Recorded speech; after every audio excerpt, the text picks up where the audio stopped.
यह जो तस्वीर आप देख रहे हैं महाकुंभ में अभिनेत्री ममता कुलकर्णी को महामंडलेश्वर बनाए जाने की नई तस्वीर है। उन्होंने चेहरे पे भस्म लगाकर श्रृंगार किया हुआ है, पूरा चेहरा सफेद दिख रहा है और किन्नर अखाड़े की आचार्य महामंडलेश्वर डॉक्टर लक्ष्मी नारायण त्रिपाठी उन्हें आशीर्वाद दे रही हैं। 14 जनवरी 2025 को ममता कुलकर्णी को डॉक्टर लक्ष्मी नारायण त्रिपाठी ने किन्नर अखाड़े में महामंडलेश्वर पद की पदवी दी। इसके बाद तो हंगामा खड़ा हो जाता है। इसके विरोध में पंडित धीरेन्द्र शास्त्री, योग गुरु बाबा रामदेव और खुद को किन्नर अखाड़े का संस्थापक होने का दावा करने वाले ऋषि अजय दास ने डॉक्टर लक्ष्मी नारायण त्रिपाठी और ममता कुलकर्णी को अखाड़े से निष्कासित कर दिया गया। आखिर यह पूरी कहानी क्या है? क्या ममता कुलकर्णी को, जो कि एक अभिनेत्री है, उनको महामंडलेश्वर बनाया गया? इसका विरोध क्यों किया जा रहा है? और महामंडलेश्वर बनाने की प्रक्रिया क्या है? और यह किन्नर अखाड़ा क्या है? क्या इसको मान्यता है या क्या यह पब्लिसिटी स्टंट है? क्या कहानी पूरी तरीके से फिल्मी है, ड्रामा है, इमोशन है, एक्शन है, सबसे भरपूर है। तो मित्र, आपका मेरे YouTube चैनल मेरे विचार में हार्दिक स्वागत व अभिनंदन है। और अगर मित्र आप पहली बार मेरे YouTube चैनल पे आए हैं तो कृपया मेरे चैनल को लाइक सब्सक्राइब कर दीजिए ताकि आपकी मित्रता और मेरी मित्रता बनी रहे। और आइए अब कहानी की शुरुआत करते हैं। पहले हम लोग कहानी के फ्लैशबैक में जाते हैं, क्योंकि बिना फ्लैशबैक में जाए कहानी को हम समझ नहीं पाएंगे।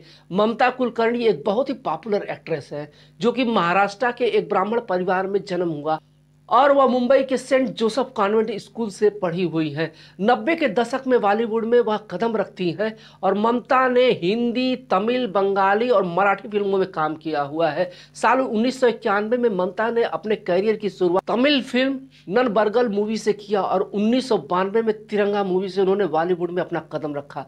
1993 में आई आशिक आवारा ने ममता कुलकर्णी को एक बहुत बड़ा स्टार बना दिया और इस फिल्म के लिए उन्हें फिल्म फेयर न्यू फेस का अवार्ड से नवाजा गया। और इसके बाद वक्त हमारा है, क्रांतिवीर, करण अर्जुन जैसी बड़ी फिल्मों में वो नजर आई और उन्होंने कुल 34 फिल्मों में अभिनय किया हुआ है। उनकी जो लास्ट फिल्म थी वह थी 2002 में कभी तुम कभी हम बोल करके आई थी।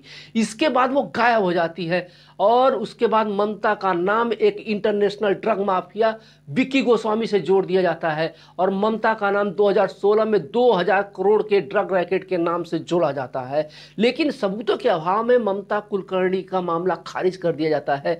इसके बाद ममता कुलकर्णी 2000 में श्री चैतन्य गगनगिरी जी से मिलती हैं और उनसे दीक्षा ले लेती हैं और ममता कुलकर्णी यह कहती हैं कि वह 23 साल से तपस्या में चली गई थी। क्या यह बात सच्ची है? लेकिन जो लोग तपस्या करते हैं उनके आचार विचार ज्ञान में झलकता है, बाकी आप खुद समझदार हैं।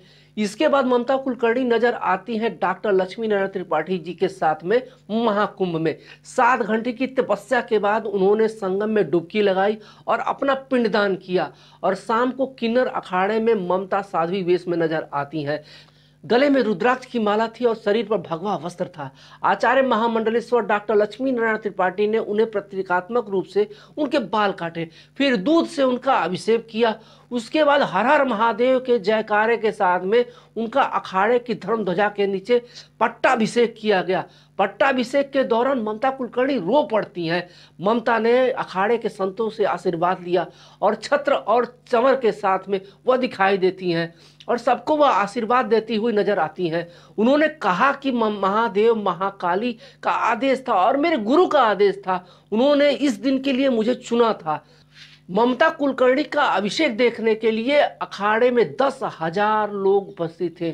उनका नामांकन होता है और उन्हें महामंडलेश्वर की पदवी दी जाती है और दीक्षा के बाद उनका नाम बदल करके श्री आमाई ममता नंदगिरी हो जाता है। इसके बाद क्या हंगामा ही चालू हो जाता है। हंगामे की शुरुआत होती है बागेश्वर धाम के पीठाधीश धीरेन्द्र शास्त्री, जो कहते हैं कि किसी भी बाहरी प्रभाव में आकर किसी को भी संत या महामंडलेश्वर नहीं बनाया जा सकता है। पदवी उसे देनी चाहिए जिसके अंदर संत या साध्वी का भाव है। इसके बाद एंट्री होती है बाबा रामदेव की, जो कि इंडिया के एक बहुत बड़े बिजनेसमैन है। रामदेव जी ने कहा कि कोई भी एक दिन में संत नहीं बन जाता है, उसके लिए सालों साधना करनी पड़ती है। आजकल तो मैं देख रहा हूं किसी की भी मुंडी पकड़ के लाओ और उसे महामंडलेश्वर बना दिया जाता है। ऐसा नहीं होता है। इसके बाद और भी साधु संतों ने अपने विचार दिए हैं। मैं यह विचार इसलिए रख रहा हूं क्योंकि सनातन धर्म में गुरु का बहुत महत्व होता है। बिना गुरु के सनातन धर्म को समझा नहीं जा सकता है और ना ही ईश्वर को समझा जा सकता है। तो कृपया आप लोग यह जो गुरु लोग हैं, जो लोग संत हैं, उनकी वाणी के माध्यम से महामंडलेश्वर पद की गरिमा को समझें। और बाद में मैं अखाड़े में महामंडलेश्वर कैसे बनाए जाते हैं उसके बारे में मैं आपको बताऊंगा। तो कृपया आप लोग मुझसे जुड़े रहें। धर्म में गुरु सर्वोपरि होता है। और सबसे पहले अखाड़ा परिषद के अध्यक्ष रविंद्र पुरी जी ने ममता जी के बारे में क्या कहा। ममता जी को बहुत बहुत आशीर्वाद व साधुवाद। मैं चाहूंगा कि सही मायने में महामंडलेश्वर का जो अर्थ है, अगर ममता जी उसके अनुसार चलेंगी तो पूरे देश में हमारी आध्यात्मिक परंपरा और उच्च शिखर पर होगी। और इसके बाद कुछ विरोधाभास वाले शब्द आते हैं, इसके बाद कुछ विरोधाभासी बयान आते हैं जिसमें कि स्वामी आनंद स्वरूप संभावी पीठासीन ने अपने विचार व्यक्त किए हैं कि कुंभ का मजाक उड़ाया जा रहा है। जब जब अधर्म होगा तब तब मैं बोलूंगा। ममता कुलकर्णी का विषय बहुत ही घातक है और धर्म के खिलाफ है। इसके बाद आचार्य महामंडलेश्वर जूना अखाड़ा के स्वामी अवधेशानंद गिरी जी का बयान आता है। कहते हैं कि संन्यास का सबको अधिकार है। वह अपनी मोह माया और एक प्रकार से संसारिकता को त्याग करके सर्वश्रेष्ठ कार्यों के लिए, लोक कल्याण के लिए परमार्थिक जीवन जीने का अगर कोई व्यक्ति आना चाहता है तो उसका स्वागत है। और इस प्रकार का समर्थन नारायण गिरी जी के प्रवक्ता जूना अखाड़ा, जो कि है कि फिल्म अभिनेत्री को महामंडलेश्वर बनाए जाने में कोई दोष नहीं है। हमारे यहाँ तो वैश्या को भी गुरु बनाया गया है, इसलिए यहाँ पर योग्यता से किसी को भी महामंडलेश्वर बनाया जा सकता है। लेकिन महामंडलेश्वर किस प्रकार बनाया जाता है, इसके लिए बाबा नंदगिरी महाराज जी महामंडलेश्वर निरंजी अखाड़ा के, वो उनका मैं विचार व्यक्त करना चाहूँगा। किसी को भी महामंडलेश्वर बनाने से पहले उसके बारे में सारी छानबीन करनी चाहिए। और व्यक्ति का व्यक्तित्व कैसा है, चरित्र कैसा है, सन्यास और दीक्षा के लिए कितने दिन हो गए उसको, अगर सन्यास नहीं लिया है तो उसको महामंडलेश्वर नहीं बनाया जा सकता है। और यह एक बहुत ही वैलिड प्रश्न है। इसका जवाब तो ममता कुलकर्णी ही दे सकती है। संतों की वाणी से ऐसा प्रतीत होता है कुछ तो उनके पक्ष में है और कुछ उनके विपक्ष में है, लेकिन सभी यह चाहते हैं कि महामंडलेश्वर की गरिमा को बनाए रखा जाए। महामंडलेश्वर कैसे बनाए जाते हैं, क्या प्रक्रिया होती है, इसके लिए हम लोग जानते हैं। महामंडलेश्वर जानने से पहले हमें अखाड़ों के बारे में जानना जरूरी होता है। सबसे पहले अखाड़ों को, पहले आश्रमों को अखाड़े या बेड़ा अर्थात साधुओं का जत्था कहते थे और जत्थे में पीर होते थे। अखाड़ा शब्द का चयन मुगल काल से शुरू हुआ था। कुछ ग्रंथों के मुताबिक अलग शब्द से अखाड़ा शब्द की उत्पत्ति हुई, जबकि धर्म की जानकारी के मुताबिक साधुओं के अक्खड़ स्वभाव के कारण इसे अखाड़ा नाम दिया गया था। आदि शंकराचार्य ने धर्म के प्रचार के लिए भारत का भ्रमण किया। इसके दौरान उन्होंने अखाड़ों को तैयार किया। फिलहाल भारत में शैव, वैष्णव और उदासीन पंथ के सन्यासियों की मान्यता के अनुसार 13 अखाड़े हैं। पहला शैव सन्यासी संप्रदाय के 7 अखाड़े हैं, बैरागी वैष्णव संप्रदाय के 3 अखाड़े हैं, उदासीन संप्रदाय के 3 अखाड़े हैं। और अखाड़ों में अलग अलग पद होते हैं और अलग अलग काम होते हैं।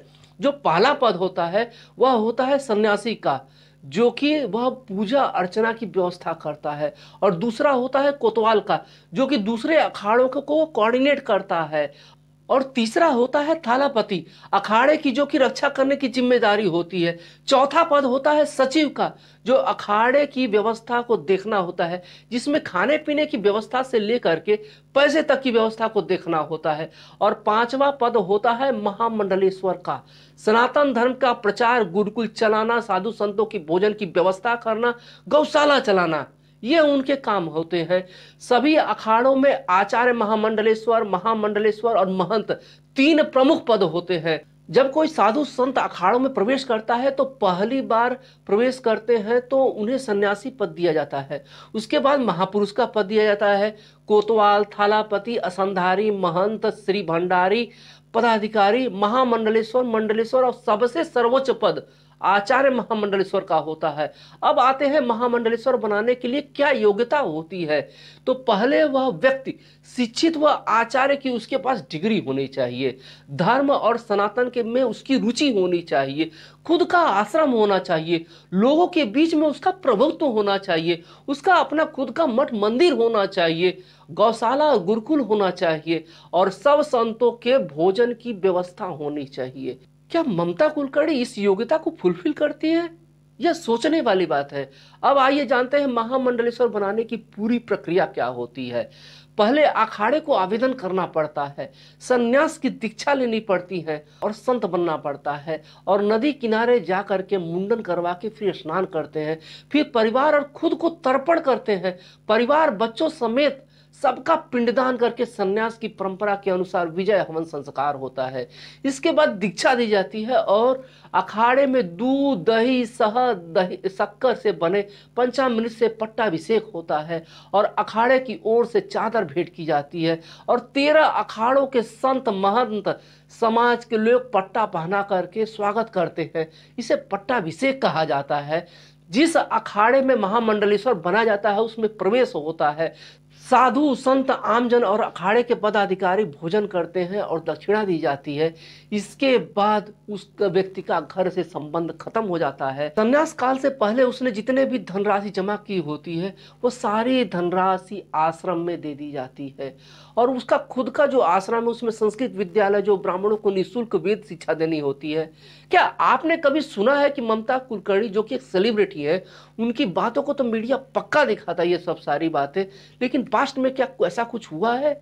और आइए अब हम लोग जानते हैं कि उस अखाड़े के बारे में जिस अखाड़े से वो जुड़ी हुई हैं, यानी किन्नर अखाड़ा, जिसमें महामंडलेश्वर पद उनको दिया गया है, उसका इतिहास क्या है। उज्जैन कुंभ में 2016 में किन्नर अखाड़ा अस्तित्व में आया, लेकिन अखाड़ा परिषद की तरफ से इसको कोई मान्यता नहीं दी गई है। अखिल भारतीय अखाड़ा परिषद उज्जैन के सिंहासन में किन्नर अखाड़े के शाही स्नान में शामिल होने का विरोध किया था। तो यह था महामंडलेश्वर बनने का प्रोसीजर, एलिजिबिलिटी, हिस्ट्री, ये सब। क्या आपको लगता है कि ममता कुलकर्णी को अपने फेम के हिसाब से महामंडलेश्वर पद मिला? तो जहां पर फेम होता है वहां पर पैसा भी होता है। तो यहां पर यह आरोप लगाया गया है कि ममता कुलकर्णी ने 10 करोड़ रुपए में महामंडलेश्वर बनाया गया, जबकि ममता कुलकर्णी का कहना है कि उन्हें 2 लाख रुपए देना था। महामंडलेश्वर जय अम्बा गिरी ने अपने हाथों से आचार्य महामंडलेश्वर डॉक्टर लक्ष्मी नारायण त्रिपाठी को 2 लाख रुपए दिए। महामंडलेश्वर बनने के लिए पैसे लगते हैं, यह भी सोचने वाली बात है। लेकिन मित्रों, अभी फिल्म का क्लाइमेक्स होना बाकी है। ममता कुलकर्णी के महामंडलेश्वर बनाए जाने के विरोध में एक और किन्नर जगत गुरु हिमांशी सखी ने भी कहा था और हिमांशी सखी के ऊपर हमला होता है। वह बताते हैं कि मैं इस समय सेक्टर 8 में रह रही थी। कल रात मेरे अपने सेवेदारों के साथ में शिविर में थी। तब रात लगभग करीब 9:30 बजे किन्नर अखाड़े के महामंडलेश्वर डॉक्टर लक्ष्मी नारायण त्रिपाठी अपने साथ पवित्रता कलावती, माँ कौशल्यानंद गिरी, कलावेश्वरी और आशानाथ के साथ मेरे पास पहुंची। ये लोग 50 लोगों के साथ में लाठी, डंडा, हाथी, राड, तलवार, फरसा, त्रिशूल लेकर मेरे शिविर में घुस गए और मेरी सुरक्षा में तैनात पुलिसकर्मियों को पकड़ लिया और डॉक्टर लक्ष्मी नारायण त्रिपाठी और उनके साथियों ने मुझे जान से मारने की नीयत से मुझ पर हमला किया। मुझे लात, घूंसों, डंडों से मारा, बुरी तरीके से मारा। मैं गंभीर रूप से घायल हो गई और मेरे सेवेदारों ने जब इन लोगों से हाथ पैर जोड़ते रहे, लेकिन इन लोगों ने किसी की कोई बात नहीं सुनी। ये लोग मेरे पास रखे हुए करीब 10 लाख रुपए और सोने के जवाहरात लूट लेकर चले गए और जाते जाते डॉक्टर लक्ष्मी नारायण त्रिपाठी और उनके साथियों ने मुझे गंदी गंदी गालियां दी और धमकी दी। कहा कि अगर तुम ऐसे ही मीडिया में डॉक्टर लक्ष्मी नारायण त्रिपाठी के खिलाफ बयान दोगी तो हम लोग तुम्हें जान से खत्म कर देंगे। कैसा लगा क्लाइमेक्स? इसके बाद ममता कुलकर्णी इंस्टाग्राम पे एक वीडियो डालती हैं और वह कहती हैं कि महामंडलेश्वर पद से मैं इस्तीफा दे रही हूँ। मुझको लेकर बहुत ज़्यादा विवाद हो रहा है, इसलिए मैं इस पद से इस्तीफा दे रही हूँ। इस कहानी में सब कुछ था, ग्लैमर था, पैसा था, मान था, सम्मान था, एक्शन है, इमोशन है, ड्रामा है, वो सब कुछ है जो एक मूवी में होना चाहिए। लेकिन क्या सनातन धर्म का एक बहुत बड़ा पंथ महामंडलेश्वर, जो कि एक बहुत बड़ा मान और सम्मान और अभिमान का है, तो क्या इस तरह से इस अभिमान को ठेस पहुंचानी चाहिए थी? ईश्वर के सामने समझ सब समान है, गुरु के सामने सब समान है, फिर यह पाप क्यों हुआ? यह सोचने वाली बात है। धन्यवाद।